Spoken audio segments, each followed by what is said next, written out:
नमस्कार, मैं अमित ओझा और आप देख रहे हैं इंडियन टीवी न्यूज़। पत्रकार किसी का पक्षकार नहीं होता, लेकिन कई बार ऐसा होता है कि कुछ चीज़ें जाति विशेष तक आकर सिमट जाती हैं, अपने परिचितों पर आकर सिमट जाती हैं। और आज जो ये मैं खबर बना रहा हूँ, वाकई मुझे खुद विचलित कर चुकी है। हमने ईमानदारी से अपना एक काम किया। कुछ लोग गोरखपुर आते हैं जो बाहर के रहने वाले हैं, यहाँ पे हर चौखट का दरवाज़ा खटखटाते हैं। कुछ लोग उनकी मदद के नाम पे उनसे पैसे भी वसूलते हैं, लेकिन उनकी मदद करते नहीं हैं। उसके बाद लोग हमारी संज्ञान में आते हैं, लोग हमसे संपर्क करते हैं और जो कुछ चीज़ें हमें देते हैं उसकी हम 3 दिनों तक पूरी गहनता से पड़ताल करते हैं। पूरी पड़ताल करने के बाद हम खबर चलाते हैं और खबर चलाते ही हमारे पास लोगों के फ़ोन आने लगते हैं। कुछ साथी पत्रकारों के भी फ़ोन आते हैं, जूही सिंह के देवर का फ़ोन आता है और भी कई लोगों के फ़ोन आते हैं। माफ़ी चाहते हैं, लेकिन उनके नाम हम पब्लिक के सामने बताना नहीं चाहते हैं।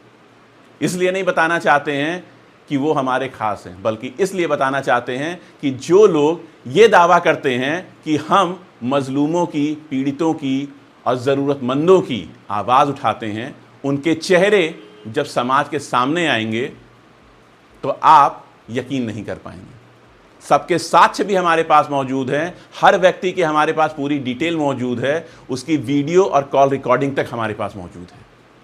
लेकिन जिनका हम सम्मान करते हैं उनको हम सबके सामने शर्मसार नहीं करना चाहते हैं। पीड़ा तब होती है जब एक इंसान अपना काम पूरी ईमानदारी से करता है और उसके काम को लगातार दबाने की कोशिश की जाती है। इस खबर को दबाने के लिए हमारे ऊपर लगातार प्रेशर है। कोई ये कह रहा है कि हम कासिफ खान के दलाल हैं, कोई ये कहता है हम वैभव मणि त्रिपाठी से पैसे लेकर खबर चला रहे हैं, कोई ये कहता है कि भाई जूही सिंह और राकेश सिंह ने हमें पैसे नहीं दिए इसलिए हम खबर चला रहे हैं। लेकिन हमारा जनता से सिर्फ इतना कहना है कि पूरी खबरों को देखें और ये बताएं कि हमने किसका पक्ष लिया है। हम हर बार कहते हैं कि ना तो हम ये कह रहे हैं कि वैभव मणि त्रिपाठी निर्दोष हैं, ना कासिफ खान निर्दोष हैं, ना जूही सिंह और राकेश सिंह कहीं से दोषी हैं। हम सिर्फ एक निष्पक्ष जांच की मांग कर रहे हैं और ये कह रहे हैं कि जो इसमें वाकई दोषी हो उसको सलाखों के पीछे जाए। अगर कोई बिजनेस डील हम करते हैं तो क्या बिजनेस डील से पहले जूही सिंह और राकेश सिंह को यह नहीं पता था कि कासिफ खान मुसलमान है? क्या जूही सिंह और राकेश सिंह को यह नहीं पता था कि वैभव मणि त्रिपाठी ब्राह्मण है?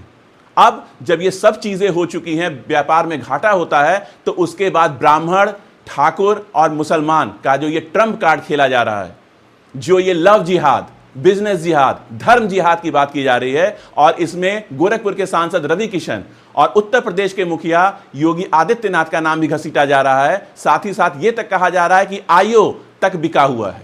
आईओ को 15 लाख देने हैं, जज को 35 लाख देने हैं। कब कौन सी डेट पड़ेगी ये हम तय करेंगे, किसको कब जेल से निकालना है ये हम बताएंगे।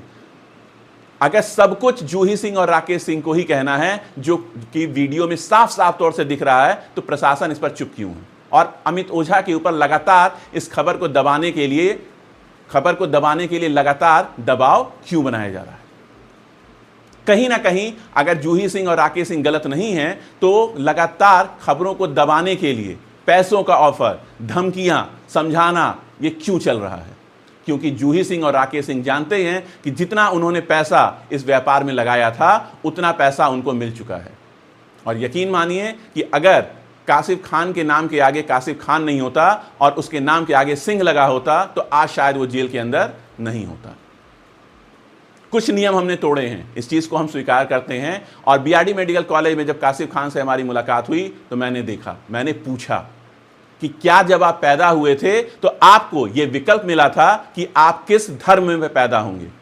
मेरा नाम अमित ओझा है और जन्म से मैं ब्राह्मण हूं, लेकिन ये अधिकार मेरे जन्म लेने से पहले ही मिल चुका था।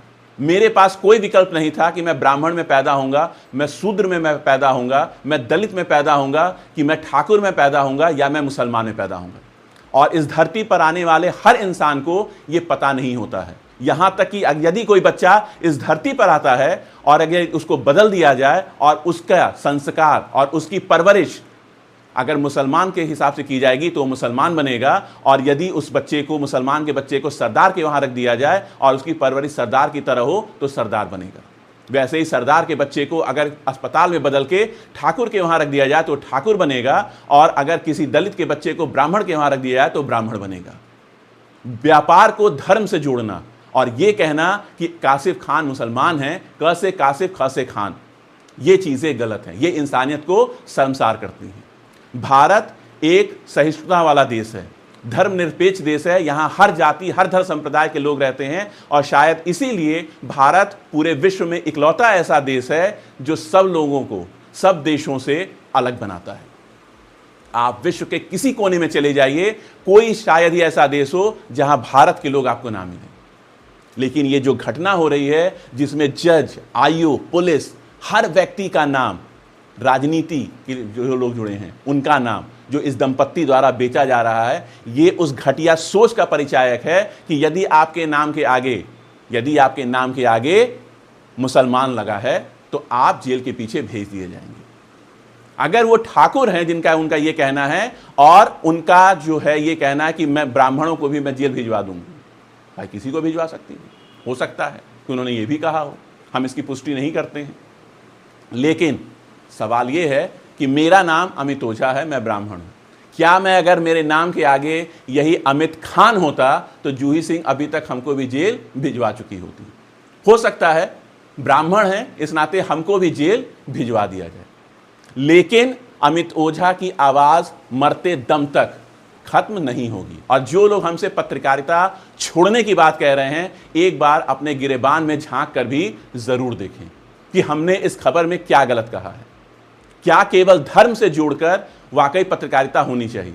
पत्रकार किसी का पक्षकार नहीं होता है, लेकिन जिस तरीके से लोग हम पर दबाव बना रहे हैं और फोन करके जो हमसे ये कह रहे हैं कि खबर को मैनेज किया जाए, उनको मैं बता दूं कि इंडियन टीवी न्यूज में खबरें मैनेज नहीं होती हैं।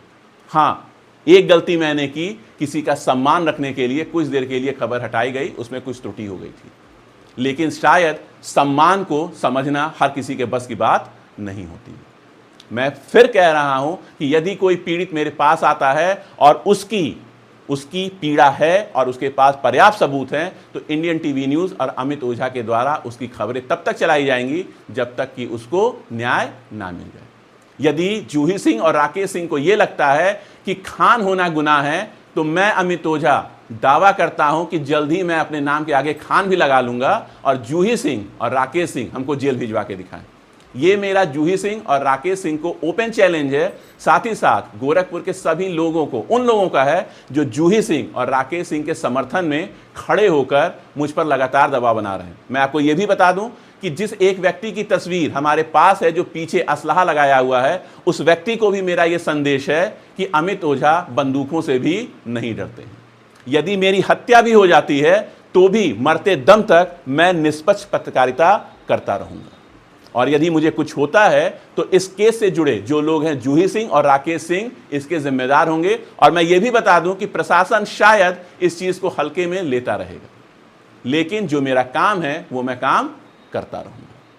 आगे कल की खबर में जो उन लोगों ने शब्द इस्तेमाल किए हैं, क से कासिफ, ख से खान, वो भी हम अपनी खबर के माध्यम से दर्शकों को बताएंगे। नमस्कार।